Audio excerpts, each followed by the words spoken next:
ओम नमः ब्रह्मण्यदेवाय गोब्राह्मण हिताय च जगद्धिताय कृष्णाय गोविन्दाय।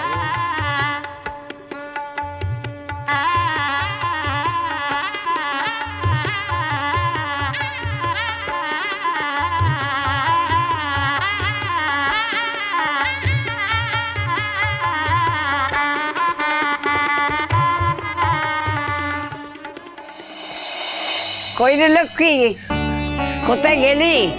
ও মা, দিদি, ও বাবা তুমি এসেছো। এই দেখো, এসো এসো এসো, এই দেখো আমার দিদি, আমাদের বংশের সব থেকে বড় দিদি, আমার যাচ্ছে দিদি। যারা জানে তারা তো জানে, আর যারা জানে না তার। শোনো, এত দেরি করলে কেন? আগে বসো বসো বসো বসো। বাবা, হ্যাঁ কি বলছিলি? দেরি করলে কেন বলছিলুম? এমন কথা বলিস না তুই, এমন ভাবে বলছিস যেন আমি এ বাড়ি থেকে এ বাড়িতে ঢুকলাম। কোথা থেকে আসছি আমি সে খেয়াল নেই? আসছি তো চন্দননগর থেকে, সময় লাগবে না? বড় মাসিমা, আমি তো আপনাকে বলেইছিলাম কদিন আগের থেকে এসে থাকতে। না না, আগে এসে থাকা হয়নি, আজকে দিয়ে গেলাম। এখন থেকে মা কিছুদিন এখানেই থাকবে। চটজলদি যাওয়া আসা ধকল পড়ে যাবে তো। আমরা এতকাল সামলেছি, এবার তোমরাও একটু সামলাও। কোনো আপত্তি নেই, সানন্দে। বড় মাসিমা এখানে থাকবেন, এ তো খুবই আনন্দের কথা।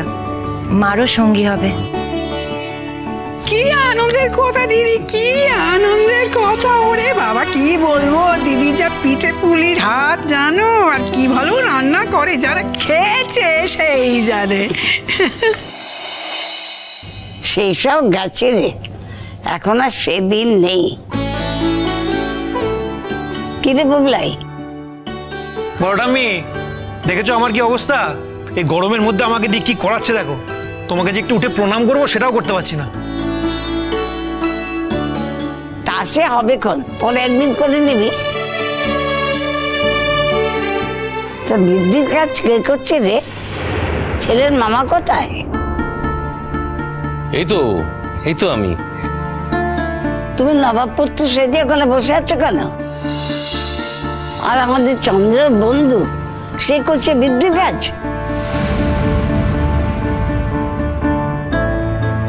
বাবার বন্ধু তার বাবার মতো হয় না। সত্যি বাবা, তোদের হালচাল দেখে অবাক হয়ে যাই। তুমি বা কেমন ছেলে বাপু, বৃদ্ধির কাজ করতে বসে আছো?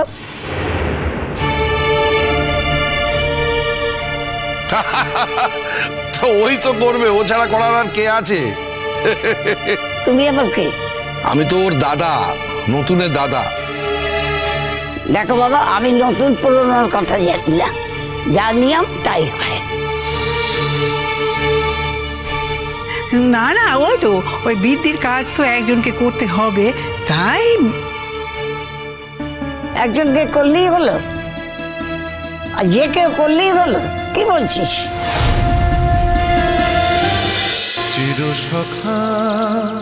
চিরসখা সোম থেকে রবি প্রতিদিন রাত ৯টায় স্টার জলসায় ও জিও হটস্টারে।